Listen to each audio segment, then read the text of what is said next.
Yes, I believe it is a very extensive process, and I think Yeah. identifying proper, I would say, elements, you cannot really design it. And what if everything fails at the foundation as well, and then you get to know at the end that okay, it's not the right thing that you've done.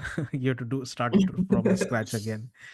So Yeah. yeah, I believe it needs a lot of expertise, and people with several years of experience would be in a position to actually take leadership decisions on such critical aspect on creating the foundation of the program.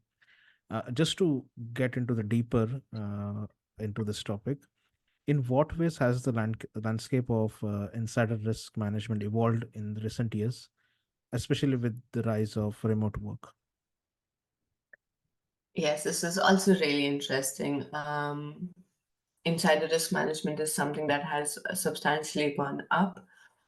Also because remote work is something that has that has allowed people to step away from their office environment, their work environment, which is usually more secure, to their home environments, and people working in cafes, going and working remote from another location. All of these have actually made it difficult for companies to withhold security principles, but it's not important. It's just that we need to make sure the employees are aware. So the biggest issues can be that there are more insecure networks out there. We need to make sure that nobody logs into open Wi-Fi sources or something that is not secure enough for accessing important or classified networks or data within an organization. But even cybercrime has increased substantially in the recent years.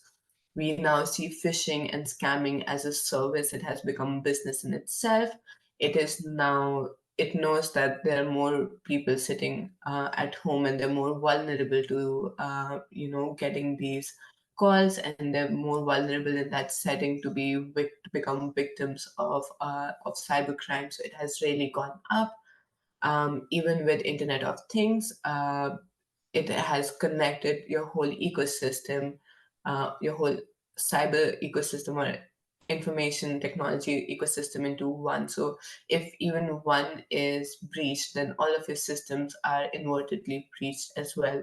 Um, then there's also a lot of differences, different methods of storing data. A lot of organizations are now going towards cloud providers, which come in different combinations, but it essentially means that there is the third party involved in storing data, and in essentially it's not on site anymore, it's not physical, it's off site, and it's more virtual, and it's more accessible through the web and the internet, and cybercrime is something that can happen there as well.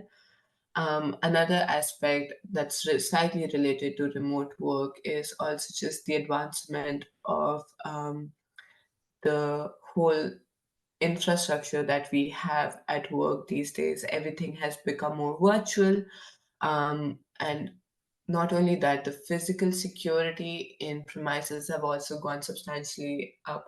So it also means that now threat actors are looking at more easier methods, or different methods than physical breaches, to reach out to people with authorized access so that they can continue with their cybercrime. Um, for insider risk management, all of these things have really made it a lot more difficult to gauge. Also with cyber espionage, like we also mentioned during satellites, they don't need to know exactly what the technology does or how to use it, as long as they can find one weak link or one vulnerability to exploit, and that's all it takes to get into the networks. And working from home, or the new way of working, is something that makes it slightly more easier for these threat actors. Yes. And from technical perspective, because we have seen that open source intelligence, there are a lot of tools out there which I Mm-hmm. know people from Bellingcat as well, and several other journalists, investigation journalists too, utilize open source intelligence tools. So, with that aspect, or with that perspective, I would say, what tools and technologies are available for organizations to monitor and address insider threats effectively? Um, the two or three that are actually used a lot more than others. One is data loss prevention. It is a comprehensive approach to protecting sensitive information from unauthorized access, sharing, or exposure, both within an organization or outside an organization. So, for example, you could think of something like having labels on emails and documents that classify those documents as public, private, confidential, and that helps people realize what they're dealing with, what the information that they're sharing, and it helps organizations deal with um, addressing threats slightly more effectively. This is obviously one part of it. The other, another thing is called user and entity behavior analytics. That's also a technical tool that a lot of organizations now put in place. This, of course, requires a lot of effort from the organization as well. It needs to be tailored to the organization and the data that they have and the user behavior that they have. There needs to be a backlog of behaviors so that they can study and use machine learning to understand what normal behavior looks like and what an anomaly could look like. Um, and something else that organizations also use is something called data exfiltration controls, which essentially, if you're shifting a bulk of data, it creates a trigger, um, and that's been in use as well in a lot of organizations. Some security principles that are also important over here is security by design, which is by design any application or any system and any networks are secure, and they're more robust. So even if um, there is a breach, there are more things that actually stop it from reaching the core competencies or the core systems and stop that breach from reaching further. There's something called security by obscurity. It's all about giving the right access to the right people, limiting the risk individuals pose if they do not have privileged access. There's also something called 4I principle, wherein there are two people looking at the same data set. So even if one is doing something wrong, the other person can create an alert and then see what the best thing is. So there are a lot of technical and non-technical controls, but they all need to be filtered to the data that you're dealing with, to the work that you're dealing with, the organization's um, user and entity behavior, and then see and then make sure it has some false positives and positives to understand exactly what the anomalies could look like. So it really needs to work in sync for a long while, and then it's in place, and that really helps organization as technical controls to ensure that they get the right red flags sooner than later. Interesting. And I mean, for this question, you don't have to give a very precise answer, but in general, you can mention. So, what are the key metrics or indicators that Yeah. organizations should track to gauge their level of vulnerability to insider risk? Yeah. Um, Tracking is also, of course, it's it has to be through compliance and through audits that you set something up. But like I mentioned with other tools, user access and activity is something that organizations sometimes try to see what the patterns are, if the users are able to log in correctly, if they're missing out their passwords a lot, or what the right time is, if they're sometimes logging in late at night for gaining access to something that they don't really need access to. So that's also something that organizations check, which is similar to data access and usage, what they're accessing and how relevant it is to their role.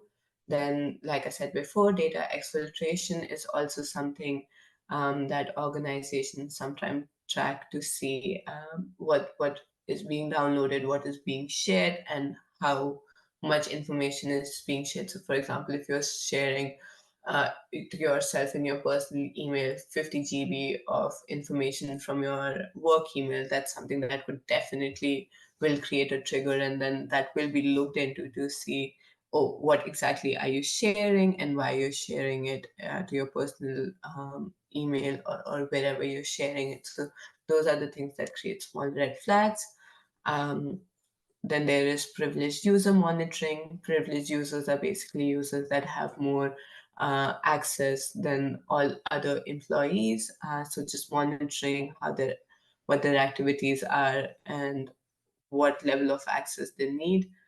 Then user authentication and authorization is also something that a lot of organizations are going for.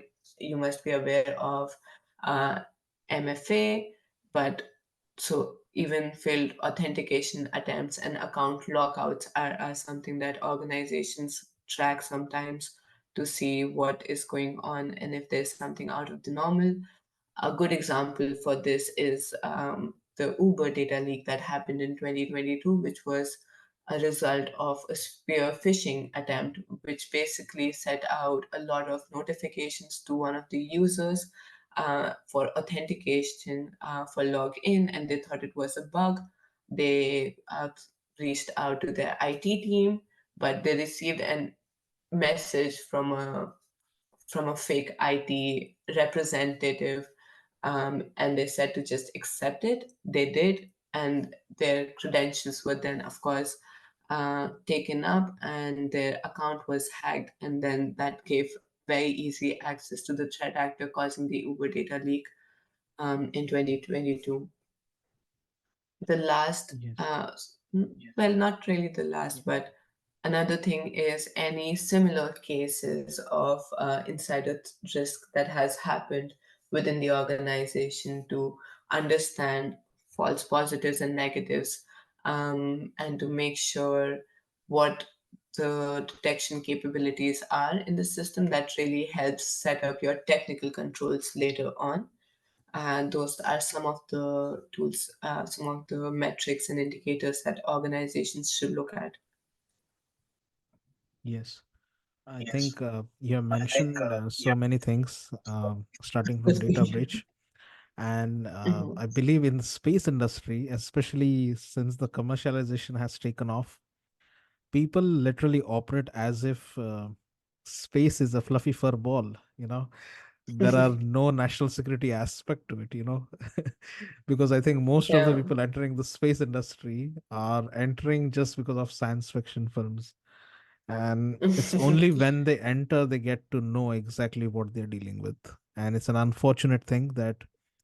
commercialization has not been so strong. It's lot of power is still in the hands of the government, and I still feel that it should be in the hands of the government, at least till the time the government figures out how to accommodate the commercial organizations in the national security Mhm. aspects and verticals. Because what is happening is a lot of companies don't really know the kind of data they are dealing with. Like, I can Yeah. tell on the record, I know a lot of companies which don't even have a cybersecurity suit to exchange things within their organization and outside their organization as well. So literally, Yeah. I can hire possibly a hacker from freelancer.com and possibly get things done. But yeah, that's the kind of ecosystem in which the space industry operates. I hope the space industry audience who are listening to this episode, please take care of all the things.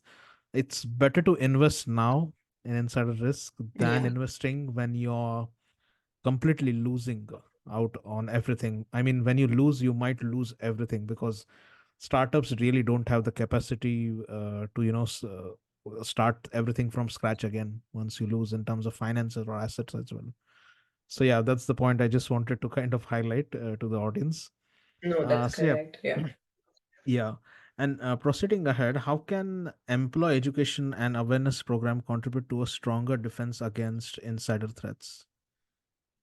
Yeah, this relates really nicely to the current role that I have as the security awareness lead. So, really happy to answer this one. Um, but awareness and education is super important in any organization because we're upskilling our employees and we're giving them an opportunity to actually be more empowered in taking better or more cyber secure, decisions.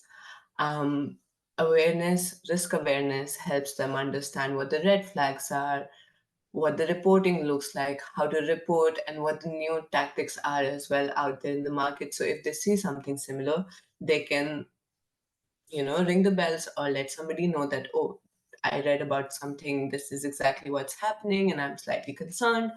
And that really helps all the security teams, of course, to take better decisions and to act more rapidly on these instances.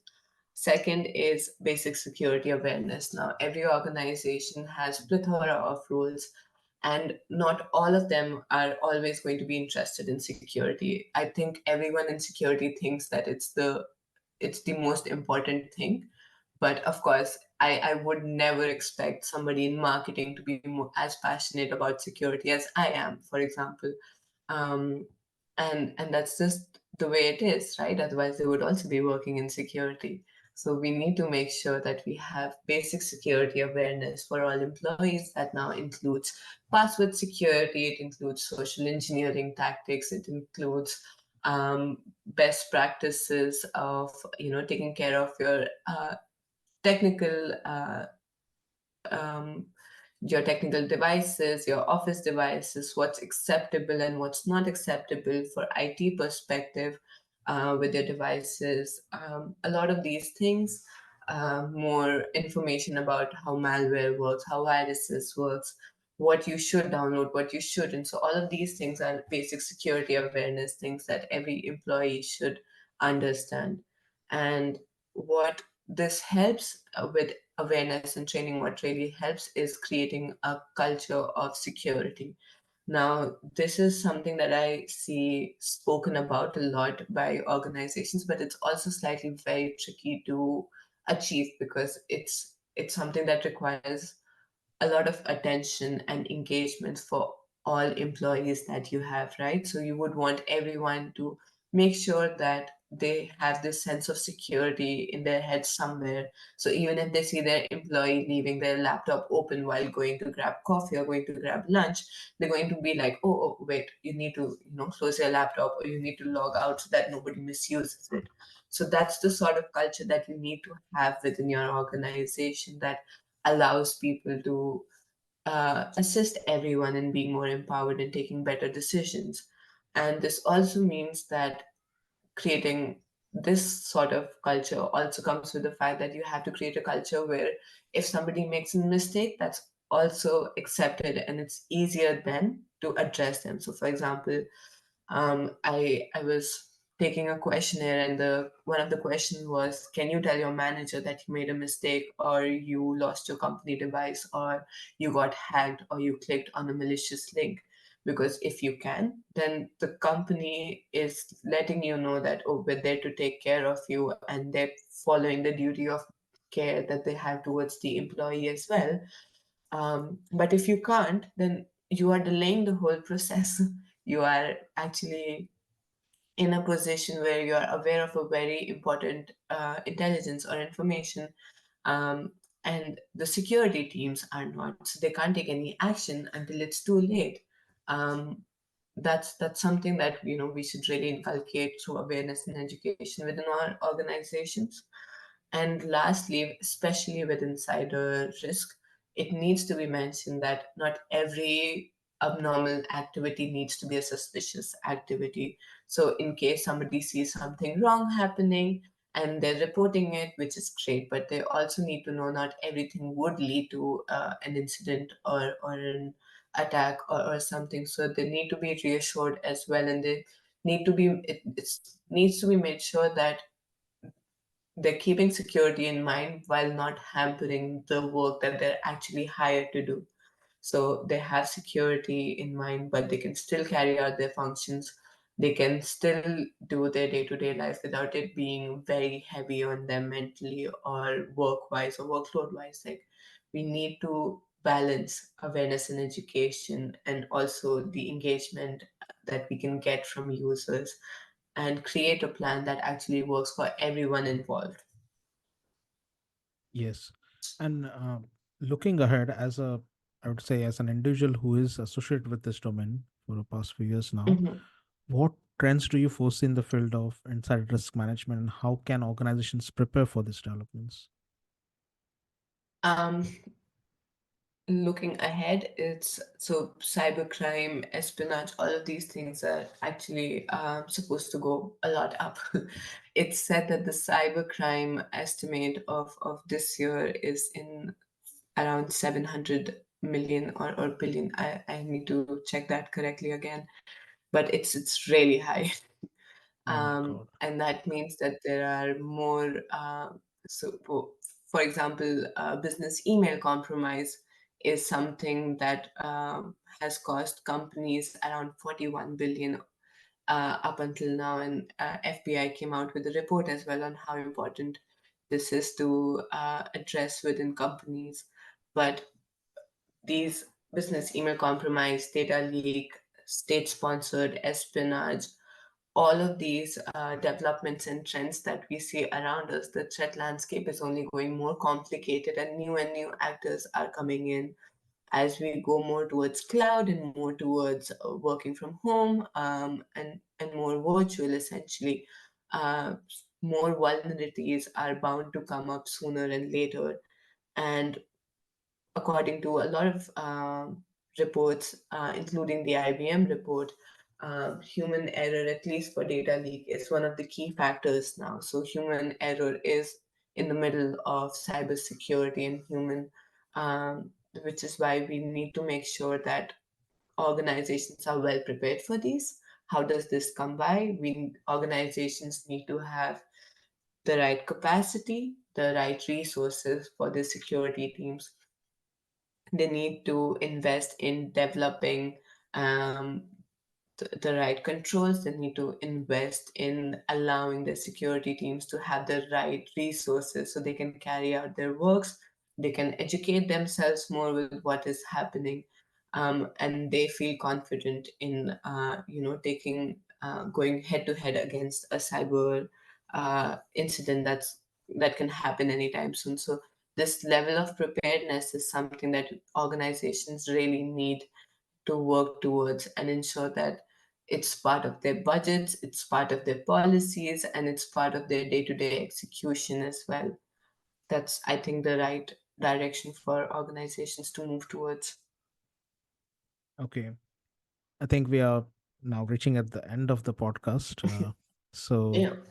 yeah, so that this last question is not related to our topic, but it is meant for the students because there is a lot of student audience, both, the people who are pursuing their degrees, bachelor's, Mhm. master's, PhDs, as well as the people who are actually the researchers in the academic domain and the postdoc institutes too. So from that perspective, this question is for them because a lot of students I have seen, they change their or switch their career uh, while Yeah. during the PhD as well. And from my personal experience, I believe I didn't personally had a lot of mentors who would put me on the right path. So that's the reason I have Hmm. kept this question, because each and every expert and the guest speakers, whoever comes on this podcast, have some insights or anecdotes to provide to the students. So yeah, from that point of view, I've drafted this question. So what message would you like to share with student researchers and other stakeholders willing to participate and engage in intelligence and security studies? I think it's a very interesting field, intelligence and security studies. I personally really enjoyed my time studying it as well. But what I would really like to emphasize it is, don't see instances as just simple problems to solve, because most of security or intelligence related situations are more complex than they look in the first look. So it's always important to understand it as a process and then see where we can interject and place better controls, where we can use communication better, where we can use the right tools and technologies to make it easier for everyone around us, because it's often simple solutions that go the longest.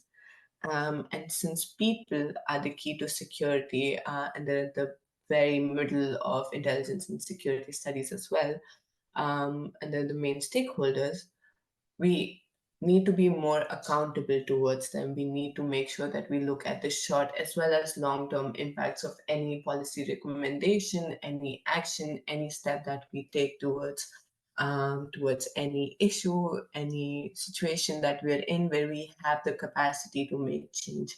While making change is really important, there's always a lot of things to consider, and I think it is on people with secure like in the security field that should be held more accountable to ensure that they're taking the right decision, and then making sure that they have looked at all perspectives. They've taken a look from all the lenses that are around there, and then they're taking the best possible step with the best interests in mind for everyone around them. That's my biggest message, I think, for anyone working in the field. Interesting. Thank you very much, Garima, for providing such a valuable insights into this topic. And yeah, as I told you previously too, you're the first guest to open this series of insider risk management topics. I hope especially the space industry people listen to this episode very carefully, because this basic things, like what is insider risk, what is insider threat, I would say the ground level definitions of several aspects involved in this process. It's very important, Mm-hmm. and the space industry people are mainly unaware about this thing, because, of course, it was not commercialized. Industry has been Yeah. commercialized very recently, just a decade ago. So I hope you all enjoy this episode, and thank you very much, Garima, again for giving us your precious time. And we hope to host you again in the future episodes. As I said, there are several questions that have popped up during the conversation. So yeah, looking forward to having you again on the podcast. Thank you so much.